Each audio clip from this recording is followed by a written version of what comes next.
Today's shiur begins 5 lines from the bottom of Daf Lamed Vov. At the end of our previous shiur, we saw Rava mentioning that there are 3 halachos that we will rule like Reish Lakish as opposed to Rabbi Yochanan. As opposed to the rule of thumb that when you see a machlokis, Rabbi Yochanan and Reish Lakish, when you see a controversy between those 2 authorities, the halacha will follow Rabbi Yochanan. In 3 cases, we find to the contrary, that we will follow Reish Lakish. One of them was the topic of our previous shiur, Chalitzas Muberes. Reish Lakish holding Chalitzas Muberes lo shmo Chalitza. What are the other 2 halachas? So this is the opening of our shiur today. So we continue 5 lines from the bottom. Idach means the other one, the other halacha. Disnan. We have a Tanaic source, and this source involves a person dividing his estate amongst his children. Hamachalek nechosov al piv. Someone is saying how he wants his estate divided, as opposed to a situation where a person dies and his estate is divided automatically according to the rules of Yerusha, of inheritance. But here we have an individual being proactive and saying how he wants his property to be divided. Li'echod, ribo li'echod, umiet li'echod, v'hishva lohem es habachor, devorov kayomin. The way he divides his property is, as we said, not following the rules or the method of distribution that would have been had he remained silent and the rules of Yerusha taking over, but rather he gives more to one, less to the other, and he has a firstborn, and the firstborn gets the same amount according to his instructions as any of the other children. That's hishva lem es habachor, as opposed to the rules of Yerusha stating that a firstborn male gets a double portion. Here he is doing otherwise, equaling the bechor to the others. And the halacha recognizes this as being binding. His words stick.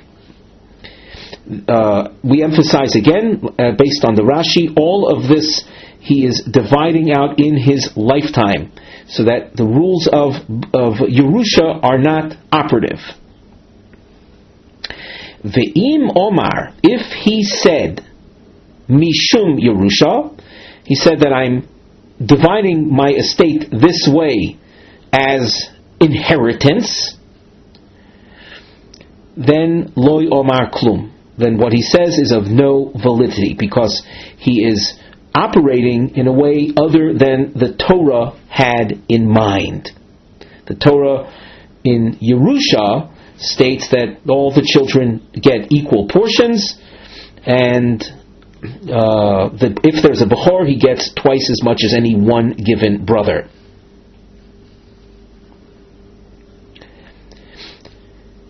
The phenomenon we just described is masne al mashikosov bator. He's trying to make a condition against that which the Torah says. So that when the Torah speaks about Yerusha, it is as we described, and he is dividing his estate differently. So if he adds the words Mishum Yerusha, so what he said would have no validity.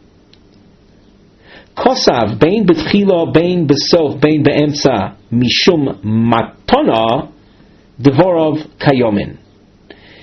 If he mentions that what he is doing is a gift, whether it's at the beginning of his distribution, and Rashi says tinosein sode ploinis leploni v'yiroshena. If he uses the word tinosein, which is the same root as the word matana. Matana is generally taken to mean a gift. So if he says tinosein, even though he uses the word Yerusha, the source tells us it will be effective. And be'emtza, Rashi gives an example of that as well. Yoresha v'tinosein lo v'yarsha. Notice again, you have the word tinosein in the middle, sandwiched between the use of the word Yerusha at the beginning and the end. And likewise, if he says yarsha v'tinosein lo, that would also be effective. We continue at the top of Omid Beis. The Omar Reish Lakish, we dashed on Reish Lakish so as to draw your attention to his name. He is the reason we're bringing this in to our Gemara. Li'olam loikona ad sheyoymar.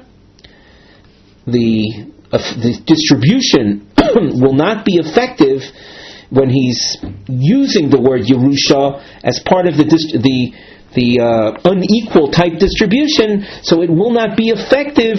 Ad sheyomar ploini uploni Yerushu sade ploinis uploinis shenosatim lohem b'matona v'rashum. In order for us to understand what Reish Lakish is referring to, we must look at the Rashi. Rashi at the top, li'olam loikona loi amas nisin polig. Reish Lakish is not referring to the Tanaic source that we saw at the bottom of Amud Aleph. There in Maseches Bava Basra in the 8th parak, which is called Yesh Nochlim, there is a Tanaic and Amoraic controversy concerning the inference to be drawn from the source. Also Ravin Omar, when Ravin came, he said, Yirash Ploni Sode Ploni V'tinosein Sode Ploni Leploni. If a person has several children, and he says that Ploni, so-and-so, Yirash, will inherit this field, and another field will be given to so-and-so, to the other one. Rabbi Yochanan Amar Kona afilu hai di Yerusha. The two children in this case will acquire what was stated. Even the one concerning whom the word Yerusha was used. From the fact that in his will he indicated the word matona, tinosein, with regard to one of the children, kulunami matona ninu. The concept of matona applies to all of them. So that the mere mention of matana, according to Rabbi Yochanan, in one instance, with regard to one of the children, even though the word Yerusha was used for the other, the distribution is effective. Reish Lakish Omar, Rashi goes on to say, Li'olam loikana hahu the Yerusha, the child concerning whom the word Yerusha was used, is not going to acquire the Amrinon Lahai Have Matano Lahai Yerusha. We take his words, as was quoted above, as meaning that for this one it's Yerusha, and of course we're dealing with an unequal type distribution, so that is contrary to the terms of Yerusha. So he says that Yerusha to one, and the other Matana, that's not going to be the one to whom he promised Yerusha will not acquire Ad Sheyoymar v'chulei Teteku Loshen Matana Travayu. So if you go back to the language of the Gemara at the top line, let's read that again with this in mind, that we want to see the word Matana applying to all parties. So we're going to read the line of the top line of the Gemara again at the end of the line. Ploni Uploni, he mentions the two children. Yirshu, Sadet Plonis Uplonis, Shenosat. Now those are different fields, they have different values, and he says that the two children should inherit this. Shenosatim lohem b'matana v'yirashum. And the word matana, you see, is sandwiched in between, in the middle, so it has it's effective in reflecting upon the term Yerusha that was used both at the beginning and the end. They're both affected by the Loshen Matana there in the middle. So we continue with the third halacha that we would follow Reish Lakish. The second halacha, as courtesy of Rashi, we saw how there was a machlokes between Rabbi Yochanan and Reish Lakish, and the Gemara will rule like Reish Lakish in that case. And the third halacha, idoch disnan, hakosev kol nechosov livnoi liachar moisoi. A father is assigning his property to his son using the expression that from today and after my death, these properties are yours. The Rashi adds that in a case like that, the father maintains rights to the fruits produced by the property, called achilas peros. So the father maintains usufruct. Ha'ov eino yochol limkor mipnei shenosan leben. After that, let's say that gift to the son, the father can no longer sell it to someone else. After all, he's given it to a son. Va'ben eino yochol limkor mipnei she'hein b'rshus ha'av. The son cannot sell because they're in the father's possession. Mochar ha'av, if the father would sell to some outsider, mechurin ad sheyamus hu. The sale would have validity until the father dies. Mochar haben ein lo-lokeach klum ad sheyamus ha'av. If the son sells to an outsider, so then the outsider will not receive anything until the father dies. V'itmar mochar haben b'chaye ha'av umeis haben b'chaye ha'av. The son tried to make a move. He tried to sell it to some outsider while his father was still alive. The son, however, died during the lifetime of the father. Rabbi Yochanan Omar loy kono lokeach. According to Rabbi Yochanan, that outsider gets nothing even when the father dies. And we look at Rashi. We have a little star near the Rashi. Umeisa ben b'chay oav. Rabbi Yochanan lo kono lokech afilu l'chshamus ha'av. Even when the father dies. In other words, the act, the sale of the son was worthless. The kinyan peros shahoyo lo la'av b'nechos malolo kinyan aguf dami.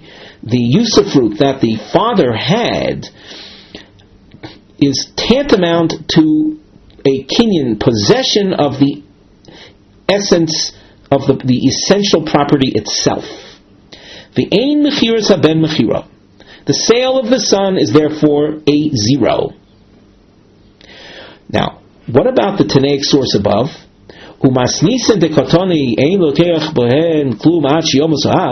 case that a son did sell while his father was alive, the source said that the purchaser, the outsider, does not get anything of the property until the father dies. But when the father does die, of course the son outliving his father, there we say the outsider does get. Well, if you're going to tell me that kinyan peros of the fathers get kinyan aguf, why would the outsider get in such a case? So the Rashi goes on, Hasam demis ho'av b'chay haben. There, the father died during the lifetime of the son. V'niskaimo hamatona. Uma mochar rishon lasheni. What, being that the father died during the lifetime of the son, that gave an opportunity for the matana, for the matana that the father gave to the son. After all, the father did assign the property to his son, and the father had said mehayomu la'achar misa. And as Rashi says, uma mochar rishon lasheni. What did the son sell when he sold it to that outsider? Kol zchus shetavo liyodo, all options that will come to him. And of course the matana did come to him in the case that the father dies b'chaya haben, leaving where the son survives. Avomeis haben lo bo zchus liyodo, but where the son doesn't outlive his father, the father outlives the son, so there is no option that came to the son to begin with. So we now turn back to the Gemara. Rabbi Yochanan, having said that where the son sold to an outsider while the father was alive and the son died during the lifetime of the father, the outsider gets nothing.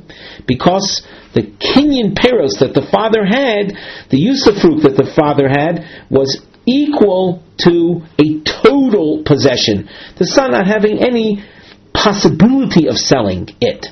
For Reish Lakish Omar, Kono Lokeach.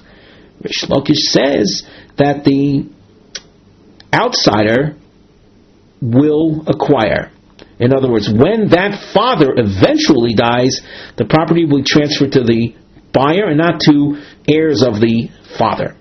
Rabbi Yochanan Omar Lo Kono Lokeach, Kinyan Peros, Kinyan Aguf Dami.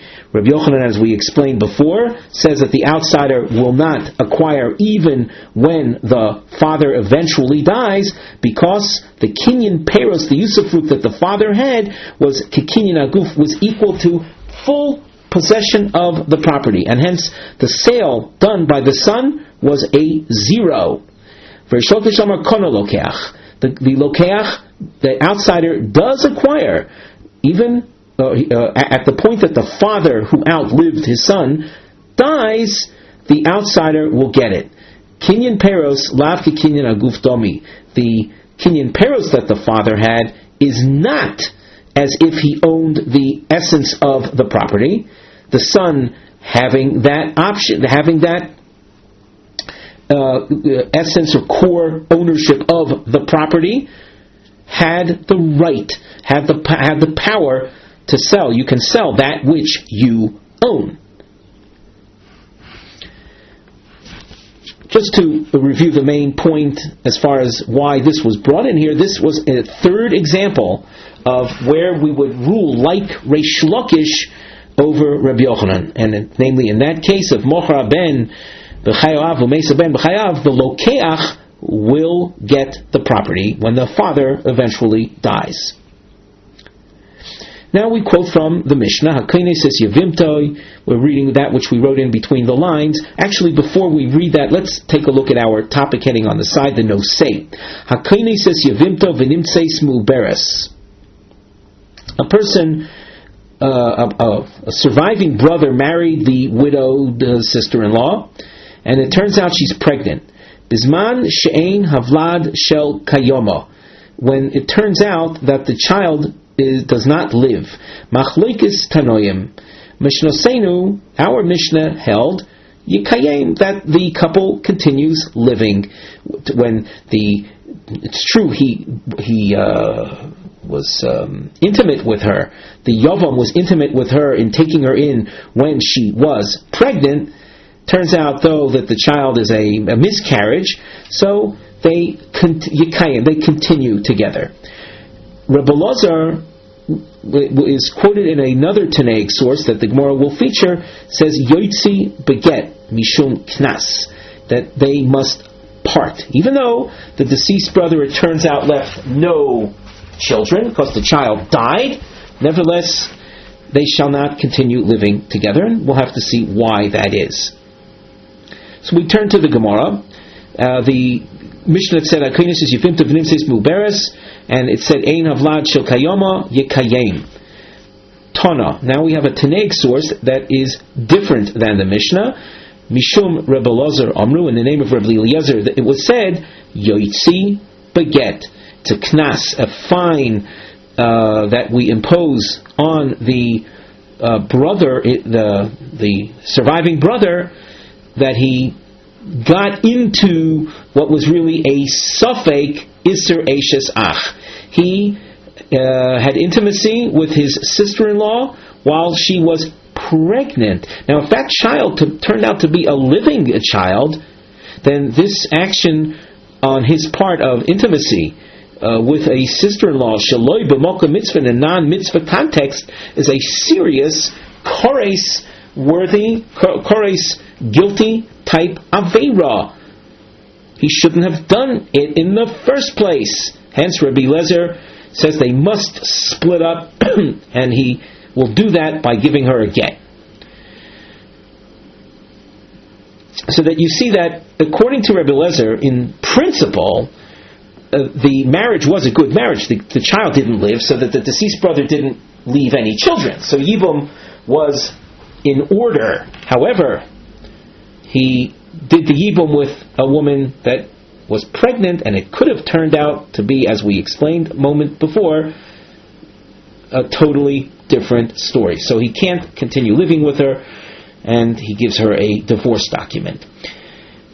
You notice diamonds that appear in the Gemara. On the side, under our nosei, mivne heading, we will see a machlokas, Rav and Abaye, im shitas Rebbe Elazar Hanal, is the opinion of Rebbe Eliezer that we just featured.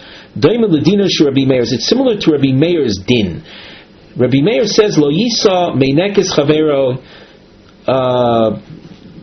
and muberes lo yisa muberes umeinekes chavero. A person should not marry a pregnant woman who, it's a woman became an almona, she became a widow while she was pregnant, or she became a widow while she was nursing a child. V'im nasa, Rabbi Meir says, yoitzi v'lo yachzir olomis. Rabbi Meir says, if he violated that halacha, he shall dismiss her and never take her back. Now, just to add a little reason, a person should not marry a woman who is either pregnant or nursing, because if she becomes pregnant and bears a child, the original child, in the case of a nursing woman, if while she's nursing she becomes pregnant, the child she's nursing will lose its milk supply. She stops lactating, and that can be life-threatening to the child that she was nursing. The Gemara. Omar Rava. Notice that this is a long point. Rebbe Meir, Rebbe Eliezer, Amru Davar Echad. They both say the same thing. Rebbe Eliezer Hadamar. We saw Rebbe Eliezer already, where Yavam did Yibum when he with the Yevama while she was pregnant. Rebbe Eliezer says he has to divorce her with a get. What does Rebbe Meir say? Rebbe Meir desanya lo yisa adam uberes chavero menekas chavero. A person should not marry a woman who was pregnant impregnated by another man who now died or possibly divorced her, nor with a woman who was nursing a child that she had with another man.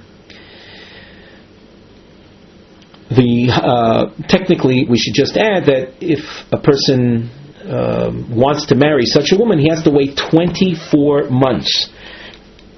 He has to wait 24 months from the time that the child is born till the end of the nursing period, 2 years of nursing. V'im nasa yoitzi v'lo yachzir elam is divrei Rabbi Meir. And if he violated and married her, he must divorce her and never take her back. V'chachamim omrim yoitzi u'chshagia zmanoi lichnois yichnois. The Chachamim disagree with Rabbi Meir and say that it's true he must separate from her, but when the 24 months lapses, he can take her back. Omar le Abaye. Abaye addresses Rava, and he rejects Rava's observation, and this is a long rejection. You can see we used a dichia marking indicating the length of this. Mimai. He says, how can you parallel these? Dilma lohi, maybe they're not parallel shitas, and the double underline highlights the difference from both angles. Ad kan lo koma Rabbi Eliezer hocha.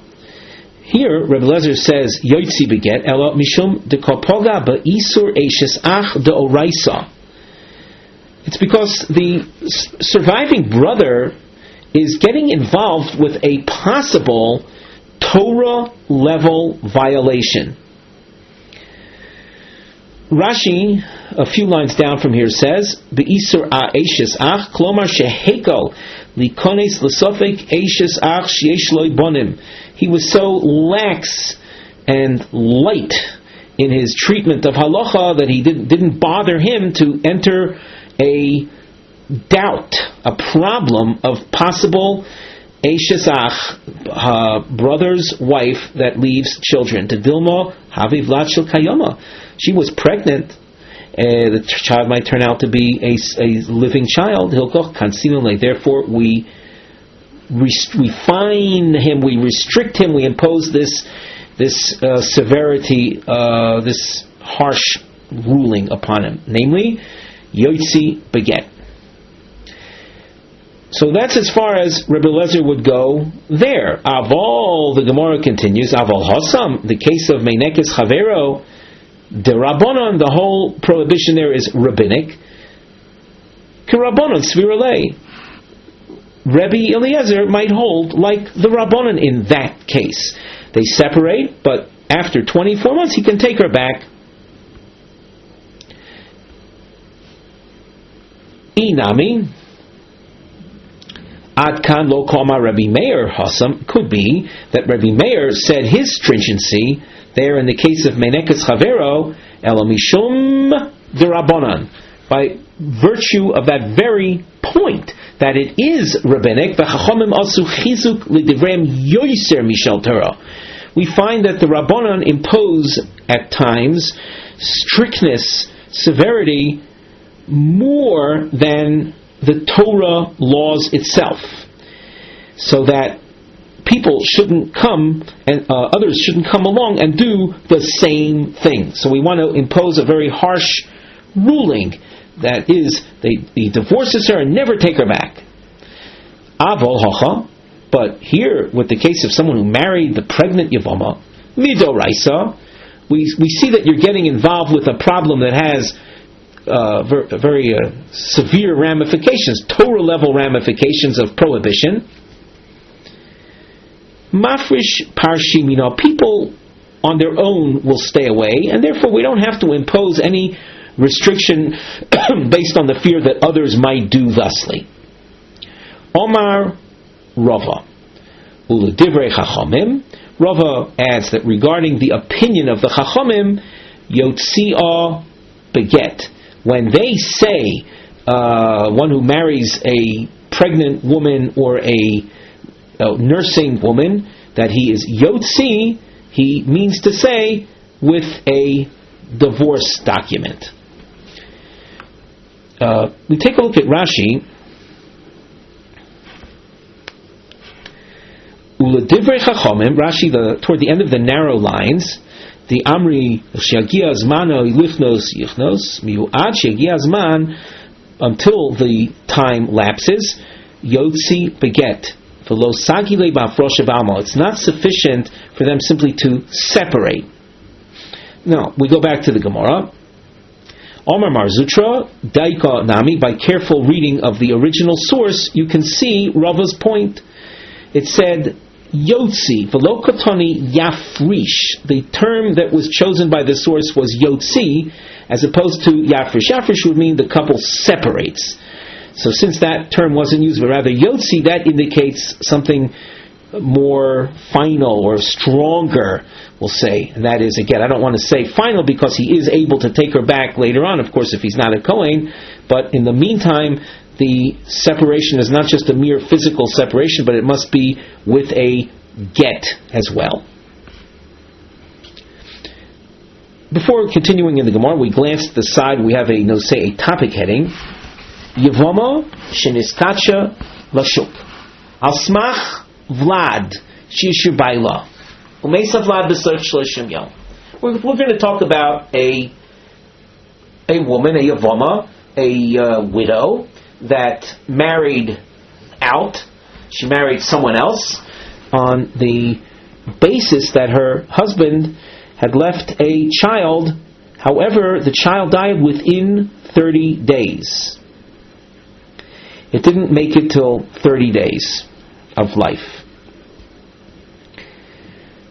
Lefi Ravina Mishmei de Rava, according to Ravina, Asu Takona L'Kohanim. Im Ho'echad Min Hashuk Ho'yakoyin, if the man she married out, based on this child, happened to be a kohen, Shalot Tzricha Chalitza Mehayavam, she will not be expected to go through Chalitza with the Yavam, Umuteres Lishoyer Imbala HaKohen. She can remain with her husband who is a kohen. Now, bear in mind that if Chalitza was done, so she would be called a Chalutza, and kohen is not allowed to marry a Chalutza. There will be a question raised on Daf Lamed Zayin Amud Aleph. Kohen she'ovar v'nosa meinekes chaveroi. A kohen who violated the law and married a woman nursing someone else's child. Hayim ovud rabbanon takona l'kohanim v'lo matzrichi get v'tiski b'prisha di'alma ad chof dalid chodesh oiloi.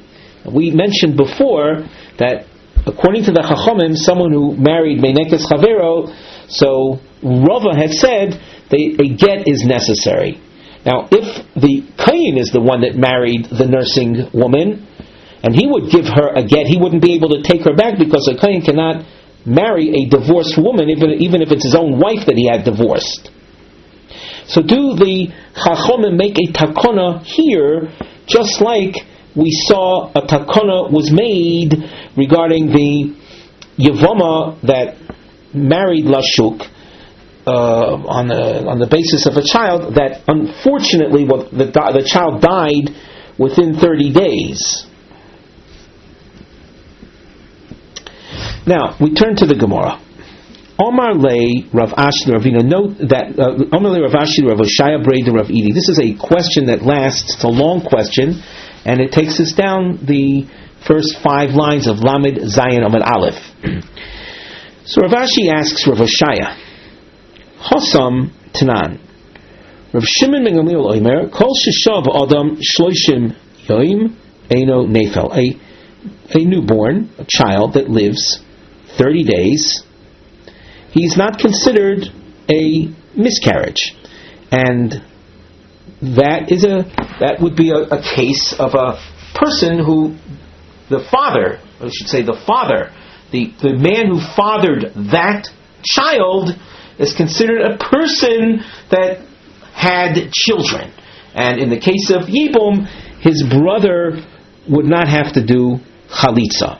So a child that lives for 30 days is not considered a nefel. So that if we have the case, let's be a little more accurate, a little more specific. A man died leaving a pregnant woman or an infant that continued living for 30 days. So the father that died beforehand is a man that is said to have left children in the world. Therefore, his widow is exempt from chalitza. Halo shaha. Let's say the man that died had left a child that didn't make it till day 30. Sfeika havi. There is an element of doubt. Now, what we didn't explain before, but we should explain it now, by looking at Rashi. Let's look at Rashi together. Under the Gemara text, about 5 lines under the Gemara text, Sfeikahu v'choyletzes v'lo misyabemes. Man died, leaving surviving brother, but also leaving a child that didn't make it to day 30. What does the widow do? She does chalitza, but not yibum. V'dafkei misafkelon ikalu loy chadoshav ilo. This is only if we have a doubt whether the child born experienced a full-term pregnancy. Aval ikimlon the kalulo chadoshav. If we know for sure that the child born was the result of a full-term pregnancy, a child that is 1 day old, but we know that he is born as a result of a full-term pregnancy. Why the child died? That's another issue, but it's not the result of a partial pregnancy that we would term the child who dies a nafel. Not so if you know for sure that the child was a product of a full-term pregnancy. In such a case, the father dies and leaves a child 1 day old, and you know that the child was the product of a full-term pregnancy. The mother, who's a widow, does not have to do yibum. But in our Gemara, we're not talking about that. We're talking about a doubt. So if the child did not make it to day 30, there is that is called a suffix. The itmar meis besoch shloishim yoim. The child of the Yevamos dies within 30 days. The omda v'niskacha, and she goes and marries out on the basis that she's exempt because of that child. She, in her mind, is imagining that the child was a full-term pregnancy. Now, we mentioned before that in the case of a suffix, chalitza ought to be the chalitza and not yibum. Just to repeat, that if on the side that the child was not a full-term pregnancy, so then she would be a full-fledged Yevamos, and certainly chalitza would be necessary. But we don't know. So as a result of that, we say she does chalitza, but not yibum. Ravino Mishmei de Rava Omar. Im Eishes Yisrael he, if the man that she married, Min Hashuk, was a non-Kohen, was Yisrael, so we say to her, Choyletzes. She should participate in chalitza with the surviving brother to cover all doubts. Namely, because of the doubt, maybe the child really was a nafel, and as such she should have married the surviving brother. In the meantime, she married an outsider. So we say that the surviving brother should make sure that there's a full-fledged release of the woman to marry someone else, and they do chalitza. And with that, she continues living with her husband that she married min hashuk. If the man min hashuk that she married was a kohen, she's not going to go ahead and do chalitza now, because if she does, she'll be a suffix chalutza, and a chalutza is usher to the kahuna. So in such a case, we're lenient, and we'll make the assumption that really the child was a full-term pregnancy. True, it's a matter of doubt, but we will rely on that it was a full-term pregnancy, and she was allowed to marry Lashuk anyway.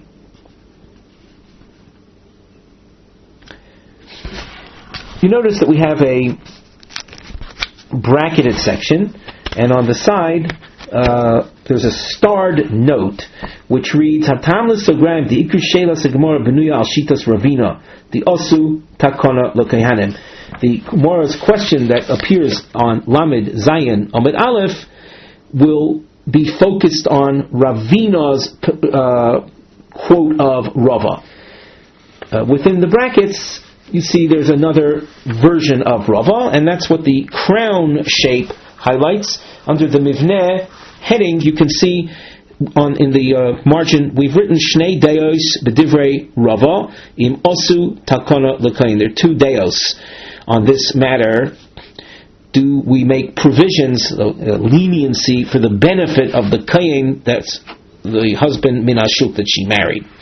So, with that having been said, let's go through the Gemara. Let's continue in the bracketed section. though this is really to be de-emphasized by way of the superstructure. Rav Misharshia Mishmei the Rav Omar Achazu v'Achazu Choyletzes. The Kohen also, in that case where the outsider was a Kohen, she must do Chalitza. Omar Lei, and of course, according to Rav Misharshia, the Kohen is going to lose out. He won't be able to continue with his wife. Omar Lei Ravina, Rav Misharshia. Ravina, who was lenient, he says to Rav Misharshia, we continue at the top of Lamed Zayin Aleph, Be'urta Omar Rava Hachi. In the previous evening, Rava said, like you said, the stringency, insisting on Chalitza. But the next morning, Rava retracted, and I heard that his saying that she doesn't need Chalitza if the husband she married in a shuk was a Kohen. Well, Rav Misharshi reacts to that.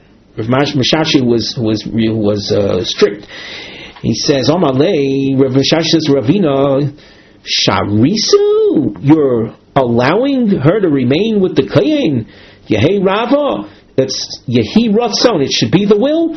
Tishtaru Af Tarba. He said very cynically or sarcastically, he said it should be the will that you should matir even tarba. Tarba is forbidden fats. It's chaylev, a very severe part of animals that one is not allowed to eat, carrying with it a correlate penalty. So he said sarcastically that if that's the case, then you should be matir tarba as well. Now, we're going to focus once again not on Rav Misharshia's version, but rather on Ravina's version of Rava, that when it came to a Kohen that she married, Bashuk, we are makil and don't insist on her doing Chalitza with the first husband's surviving brother. And as we said, on the basis of the Vlad, making the assumption that the child was a full-term pregnancy. And now the question: Hacha gabi muberes chaveru menekes chaveru hanesua l'kayin. A woman who violated the rules of halacha and married a man that was a kayin. And we saw Rava. It's interesting to note that we're focusing on Shitas Rava. These Rabbanan are quoting Rava. So Rava had said that in the case of Muberes Chavero, Menech Chavero, Yotzi beget. That Yotzi, he has to separate from her through a get. And then he can take her back eventually. Let's say that the man that married the Muberes Chavero, Menech Chavero was a Kohen. And if he does the get thing, if he removes her with a get, he won't be able to take her back. What is the din? Mi ovud rabbanon takanta la kayin oiloi. So this is Rav Ashi's question to Rav Oshaya Breder Rav Idi. Do they make an allowance over here that the kohen will merely physically separate from her without the get? Omar lei. Rav Oshaya says back, Hachi hashta, how can you think to compare these cases? And he answers, it's a long answer.